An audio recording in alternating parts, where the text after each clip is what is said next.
अभी कस्बा में आफाक साहब को टिकट जो नहीं मिला, तो आप पे एक इल्ज़ाम लगाया गया, लोग बोलते हैं कि पैसे ऐसे लेके आपने और पप्पू यादव ने अपनी ही सीट के बारे में बताई, क्यों हार हुई सर? मजलिस इत्तेहादुल मुस्लिमीन के सरबराह को समझना चाहिए कि जलसेगाहों वाली ज़बान, रिलीजियस जलसेगाहों वाली ज़बान समाजी जलसेगाहों में नहीं बोली जाती है। ईमानदाराना रवैया अपनाने वाले लोग हैं ही नहीं। मजलिस इत्तेहादुल मुस्लिमीन के सरबराह अजीम नहीं है। जीत जाना एक 73% में 66% में जीत जाना वो अलग बात है, और आपकी जीत का जश्न, आपके एक एक जुमले का जश्न हिंदुत्ववादी शक्तियों ने उठाया है, ये उनको समझ में नहीं आता। कितने लोग जेलों के सलाखों के पीछे बंद हैं एक जुमला बोलने में, और ये भारतीय जनता पार्टी और इसके खिलाफ बोलते रहते हैं। जिसका भाई बोले 15 मिनट का वक्त दे दिया जाए। हर दौर में क़यादत का पस मंज़र होता है। कौन सी क़यादत, किसकी क़यादत, ये कंप्लीटली एक जाहिलाना कदम है। जो अररिया की बात कर रहा हूँ, सबसे ज़्यादा तादाद है कुल्हिया बिरादरी की। तो हमने एक लेडी थी, उनसे हमने पूछा कि आपका मुद्दा क्या है, इलेक्शन में आप जा रही हैं। तो उसने हमें अजीब सा जवाब दिया। उसने मुझसे कहा कि वह क़यादत। कल मैंने यहाँ के सांसद से ये बात की है, तो उन्होंने कहा कि आपने वोट चोरी की है। वो इस तरह से कि बोकस वोटी अररिया में बहुत ज़्यादा पड़ा है। जैसे वो गैयारी और एक दो गांव का नाम ले रहे थे जहाँ से कांग्रेस को वोट आया है, 85%, मोर देन 85% वोट हुआ है। तो ये तो उल्टा बैकफायर कर रहा है। वक्फ बिल के टाइम में पप्पू यादव आपके कांग्रेस के नेता हैं, तो उनको कहा गया कि आप वक्फ पे कुछ बोलें। तो उन्होंने एक वर्ज़न यूज़ किया था कि तुम्हारा बाप दादा और ज़मींदार अंग्रेज़ों की दलाली करता था, इस तरह का वर्ड। और फिर उसने वक्त पे कुछ बोला भी नहीं, और जब उनसे वोट देने के लिए कहा गया, मेरे पास वो बाइट भी है, उन्होंने कहा आई क्विट। अररिया में चांदनी चौक में क्या बोला था उन्होंने? जन नायक तेजस्वी यादव जी मुख्यमंत्री, क्या उस पर कायम रहे?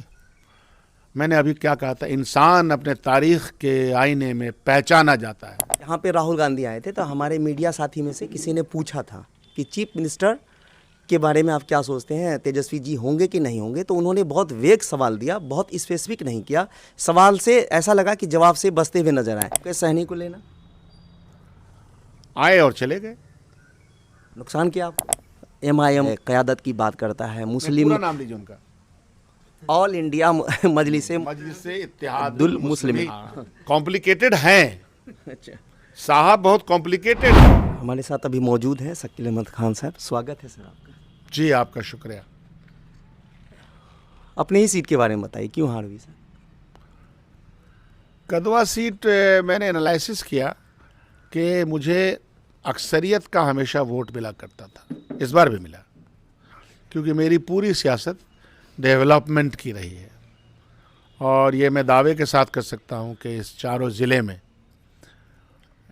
स्कीम वाइज अगर रिसोर्सेस लाना हो तो कदवा को आप जाके देख सकते हैं, हज़ारा करोड़ का। तो मेरा पूरा मुद्दा जो है वो विकास का रहा। अब रहा सवाल कि वहाँ ये जो 10,000 की घूस दी गई, प्रति आप कह लीजिए कि विधानसभा वाइज 60,000 प्लस वुमेन के खाते में 10,000 गया। 10,000 रुपया इमीडिएटली लगभग 18-19 या 16-17 जो भी हज़ार बनता है, ये बिहार जैसे पुअर स्टेट के पास कहाँ से आ गया? कौन सा पैसा डाइवर्ट हुआ? तो खैर वो हुआ, उसके असरात थे।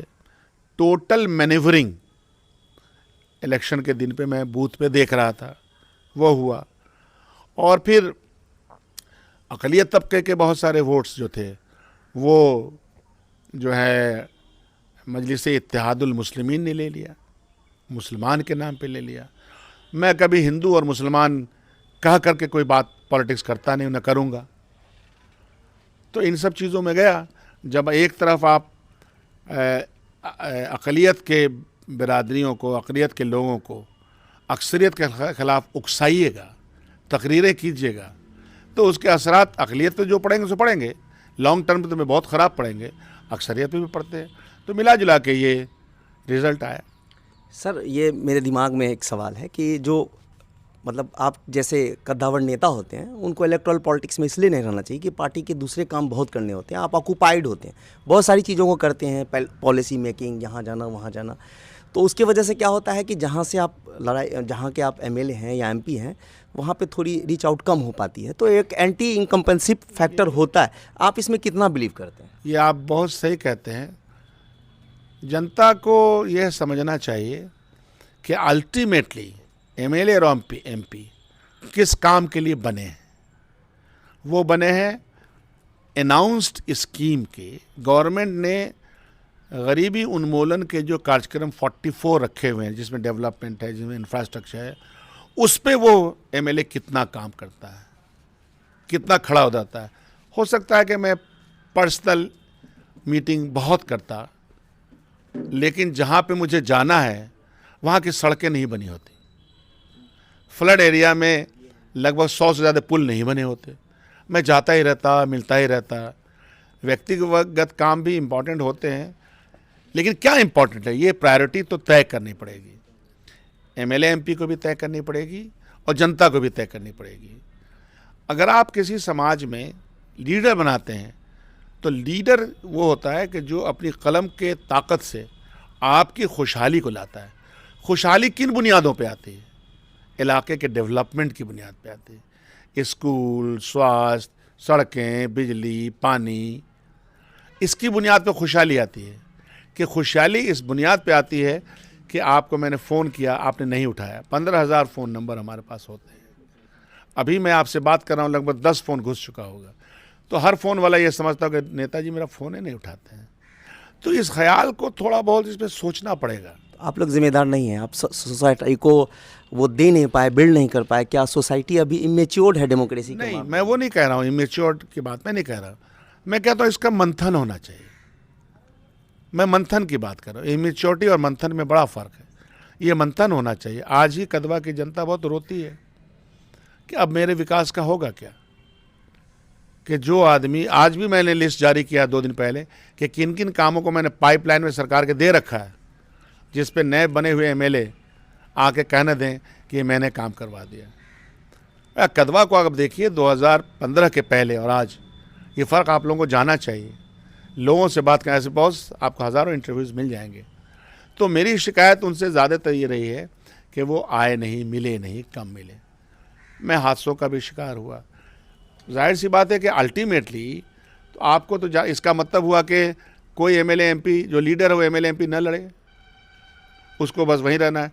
तो प्रधानमंत्री को भी नहीं लड़ना चाहिए, वो लीडर हैं। राहुल गांधी को नहीं लड़ना चाहिए, तेजस्वी जी को नहीं लड़ना चाहिए, ये अमित शाह को नहीं लड़ना। मनमोहन सिंह थे, नहीं लड़ते थे। मनमोहन सिंह का कद बहुत बड़ा था और राज्यसभा से पार्लियामेंट में तो रखा जाता था ना। तो ये सवाल जो है मेरे भाई, ये सवाल नहीं है। सवाल ये है कि आपका रिप्रेजेंटेटिव आपको असेंबली में कितना रिप्रेजेंट करता है, आपके ऑपरेशन के ऊपर, रिप्रेशन के ऊपर वो क्या बात कहता है, उसके असरात क्या पड़ते हैं। अब हमारे बिहार में भ्रष्टाचार का एक सवाल है बहुत बड़ा। हमारे ब्लॉक में भी है, अररिया में आज मैं हूँ। ऐसा थोड़े है कि अररिया के ब्लॉक में बिना पैसे के मोटेशन हो जाता होगा, बिल्कुल नहीं होता होगा। अररिया के किस विभाग में अंडर टेबल पैसे नहीं लिए जाते होंगे। पंचायती राज के किस विभाग में अंडर टेबल पैसे नहीं लिए जाते हैं। तो अगर ये इशू बनना जो को बनना चाहिए, विपक्ष को, हम लोग को भी बनाना है और बनना भी चाहिए, लेकिन एक टारगेटेड अगर आप करते हैं तो सब मिला जुला करके अभिमन्यु की हत्या करना चाहते थे, कर दिया, लेकिन उससे मन छोटा नहीं होता। लीडर यही होता है, उससे दिल नहीं छोटा। तो मैंने वहाँ 3 भौगोलिक भाग में हमारा इलाका है, मैंने सबके साथ फिर फ़ौरन मीटिंग की और हमने कहा दिल छोटा मत करो, एमएलए हारा हूँ, लीडरशिप नहीं आ रही है। जो भी प्रेजेंट होंगे उनसे ज़्यादा मजबूत होंगे और उनसे ज़्यादा काम करा पाएंगे। तो ये मसला नहीं है। क्योंकि सर हमारा यूट्यूब वेंचर बहुत छोटा है, रिसोर्सेज भी कम है, तो हम सीमांचल के इर्द गिर्द ही रहते हैं और उसी कॉन्टेक्स्ट में सवाल भी करते हैं। रहते हैं ना भाई जी। तो 4 जिला में कटिहार, पूर्णिया, अररिया छोटा इलाका है, बहुत बड़ा इलाका है। तो अब अररिया की बात कर लेते हैं सर थोड़ा सा, क्योंकि आप अररिया से बहुत आते जाते भी हैं, यहाँ के पॉलिटिक्स को भी समझते हैं। अभी आप थोड़ी देर पहले मैं देख रहा था, आप मीडिया वाइट में वोट चोरी की बात कर रहे थे। कल मैंने यहाँ के सांसद से ये बात की है तो उन्होंने कहा कि आपने वोट चोरी की है, वो इस तरह से कि बोकस वोटी अररिया में बहुत ज़्यादा पड़ा है। जैसे वो गैयारी और एक दो गांव का नाम ले रहे थे जहाँ से कांग्रेस को वोट आया है, 85%, मोर देन 85% वोट हुआ है। तो ये तो उल्टा बैकफायर कर रहा है। नहीं, वो ठीक कह रहे हैं। वो जो कह रहे हैं कि बोगस वोटिंग बहुत हुई है, तो बोगस वोटिंग पूरे बिहार में मशीनरी किसके हाथ में है? मशीनरी भारतीय जनता पार्टी और एनडीए सरकार के हाथ में है, उनके हाथ में है। मशीनरी चाहे तो रोक देगी। तो बोगस वोटिंग सिर्फ अररिया में हो गया और जगह बिल्कुल फेयर हुआ? अरे उनको छोड़िए, हो गया उनका इतिहास हमको पता है। 2009 हम लड़े हैं ना। देखिए, इंसान अपने इतिहास में जाना जाता है। तो यहाँ के माननीय सांसद अपने इतिहास में जाने जाते हैं, गली गली मोहल्ले मोहल्ले जाते हैं। हालात मेंबर ऑफ पार्लियामेंट बना देता है, सामने बैठ के बात नहीं कर सकेंगे किसी विषय पे, उनकी बात छोड़िए। हम लोग बहुत क्लोजली बाइट्स और मीडिया में जितने भी न्यूज़ आते हैं बहुत मॉनिटर करते हैं। तो मुझे याद है वक्फ बिल के टाइम में पप्पू यादव आपके कांग्रेस के नेता हैं, तो उनको कहा गया कि आप वक्फ पे कुछ बोलें। तो उन्होंने एक वर्ज़न यूज़ किया था कि तुम्हारा बाप दादा और ज़मींदार अंग्रेज़ों की दलाली करता था, इस तरह का वर्ड। और फिर उसने वक्त पे कुछ बोला भी नहीं। और जब उनसे वोट देने के लिए कहा गया, मेरे पास वो बाइट भी है, उन्होंने कहा आई क्विट। तो क्या लगता है आपको पप्पू यादव जैसा लीडर के बारे में आप थोड़ा ये सब डिटेलिंग उनसे पूछा कीजिए, कांग्रेस से जुड़े हुए उनसे पूछा कीजिए डिटेलिंग। हमारा पार्टी से न जाने कितने लोग जुड़े हुए हैं, इतिहास में बहुत सारे लोग जुड़े रहते हैं सर। एक परसेप्शन जुड़े रहते हैं और इतिहास हो जाते हैं। परसेप्शन बनाया गया मार्केट में, जिसमें आप अररिया में चांदनी चौक में क्या बोला था उन्होंने? जन नायक तेजस्वी यादव जी मुख्यमंत्री, क्या उस पर कायम रहे? मैंने अभी क्या कहा था, इंसान अपने तारीख के आईने में पहचाना जाता है, इतना काफ़ी है। वो सुनेंगे तो वो भी समझ जाएंगे, पूरे इलाके के लोग समझ जाएंगे। लार्जर कॉन्टेक्स्ट की बात करते हैं कि अगर चुनावी नतीजा को देखा जाए, एक दो पॉइंट जो हमने नोट किया है, अब अगर मैं गलत हूं तो आप सही कर दीजिएगा। यहाँ पे राहुल गांधी आए थे तो हमारे मीडिया साथी में से किसी ने पूछा था कि चीफ मिनिस्टर के बारे में आप क्या सोचते हैं, तेजस्वी जी होंगे कि नहीं होंगे? तो उन्होंने बहुत वेग सवाल दिया, बहुत स्पेसिफिक नहीं किया। सवाल से ऐसा लगा कि जवाब से बचते हुए नजर आए। वो हमारी स्ट्रैटेजी और टैक्टिक्स का हिस्सा था। सियासतदान, सियासी पार्टी किस बात को कब किस टाइमिंग में कहना है, नॉट नेसेसरी कि आप कोई सवाल पूछें और आपके मन के मुताबिक हम जवाब दे दें। आप ही पूछे, हो सकता है कि मैं ना दूं। ये हमारी प्रायोरिटी है ना। सब आपके सवाल का जवाब क्या नहीं देना मेरी प्रेरोटिव है, मैं नहीं भी दे सकता हूं। उसको उसी जायके के साथ लीजिए तो ज़्यादा बेहतर होगा। मुकेश सहनी को लेना, आए और चले गए, नुकसान किया आपको? अब तो समीक्षा होगी इस पे, अभी हुआ नहीं, हर पार्टी का समीक्षा हो रहा है। अच्छा, एक अभी जो आप थोड़ी देर पहले भी बात कर रहे थे, MIM जो है क़यादत की बात करता है, मुस्लिम, पूरा नाम लीजिए उनका, ऑल इंडिया मजलिस इत्तेहादुल मुस्लिमीन। बहुत थोड़ा कॉम्प्लिकेटेड नाम है। हाँ, कॉम्प्लिकेटेड हैं अच्छा, साहब, बहुत कॉम्प्लिकेटेड हैं। तो साहब जो हैं मजलिस इत्तेहादुल मुस्लिमीन, मुसलमानों की एक जमात, मुसलमानों को इकट्ठा मुत्तहिदा करने की एक जमात, और एक तरफ दूसरी तरफ विश्व हिंदू परिषद, इस देश के अक्सरियत में हिंदू बरादरियों को इकट्ठा करने की एक जमात। दोनों में क्या फ़र्क है? कोई फ़र्क नहीं है नाम के हवाले से अगर देखा जाए तो। दोनों को लड़ने का भी अधिकार है, इससे हमें कोई इनकार नहीं है। फिर जुमले, नश्तर, वो नश्तर आपको कितने लगते हैं वो तो छोड़िए, औरों को कितने लगते हैं उसका ख्याल करें। सियासतदान जो होता है, जो पब्लिक लाइफ में होता है, वो किस स्याहो सबाक में बात करता है, किस कॉन्टेक्स्ट में बात करता है, उसकी समझ उसको होनी चाहिए। मतलब पढ़ लिख करके हर आदमी प्रिंसिपल ऑफ कॉलेज और यूनिवर्सिटी का वाइस चांसलर नहीं होता भाई। तो ये बात उनके लिए काफ़ी है। इस इलाके के भाईचारे को वो तोड़ना चाहते हैं।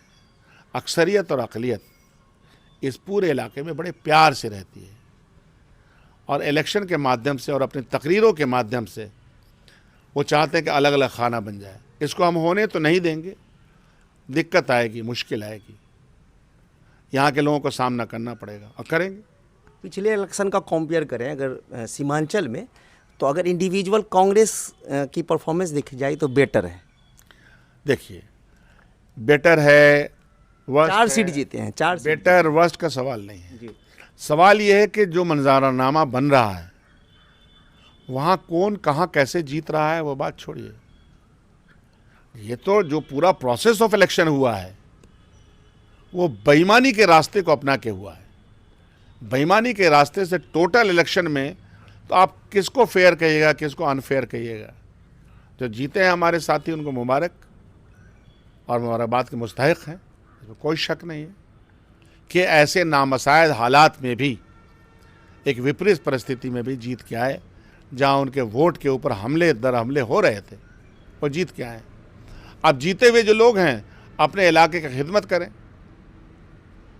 अपना जेब न भरें। मजलिस-ए-इत्तेहादुल मुस्लिमीन के लोग हमसे सुनने में आंखों तो देखा है नहीं, जो सुन रहे होंगे अगर उन्होंने लिया होगा तो उनको होगी, तो पैसा वैसा ले करके टिकट विकट दे रहे हैं।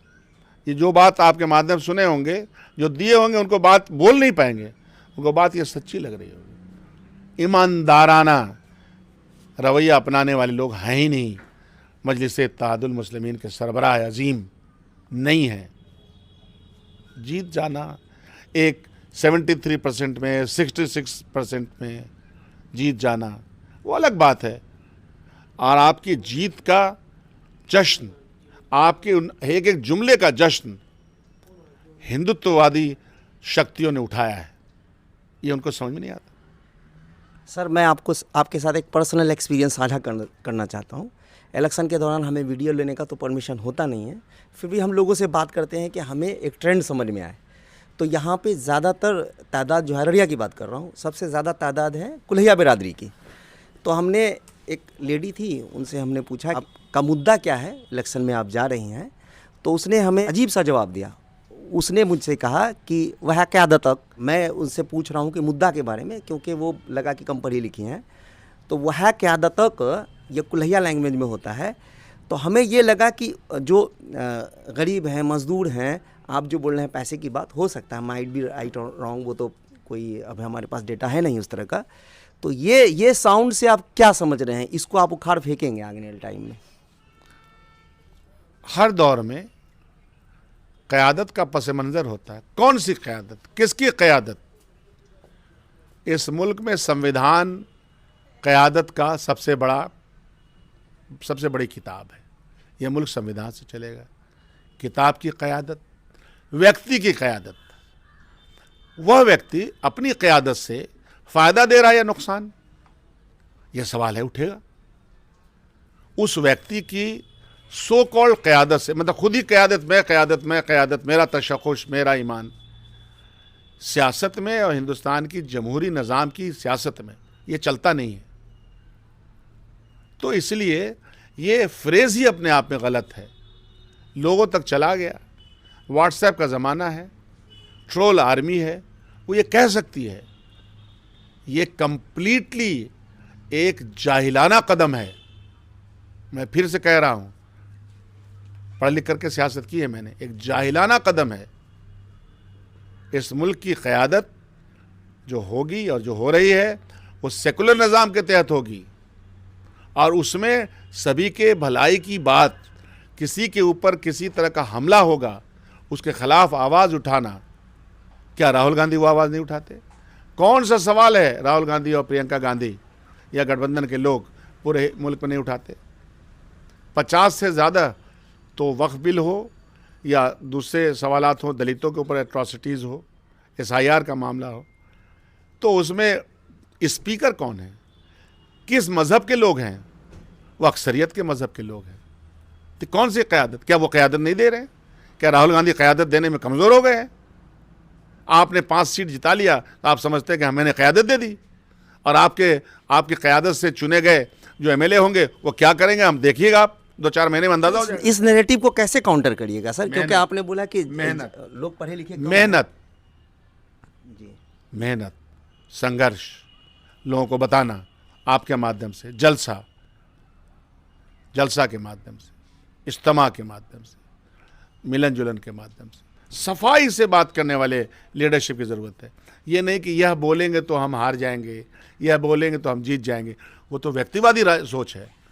व्यक्तिवादी सोच से हमारे इलाके के उन लोगों को जो सेकुलर क़यादत में यकीन करते हैं, जो राहुल गांधी में यकीन करते हैं, उनको ये बताना ही पड़ेगा कि इस तरह की लोग पैराशूट से जो लोग आते हैं, अपने इलाके में तो पूछ होती नहीं है।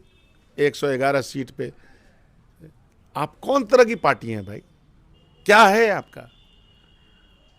तो इसलिए सोच विचार का समय। कस्बा में आफाक साहब को टिकट की जो नहीं मिला, तो आप पे एक इल्ज़ाम लगाया गया, लोग बोलते हैं कि पैसे से लेके आपने, पप्पू यादव ने, हालांकि आफाक साहब का वो ऑडियो है जिसमें आपका नाम उन्होंने नहीं लिया है, पप्पू यादव जी का नाम लिया है। तो ये सब चीज़ों को किस तरह से देखते हैं आप? ये सब चलता रहता है बिना सबूत के और बिना ऐसे ही। भाजपा में भी 10 टिकट कट गए, जनता दलियों में भी टिकट कट गए।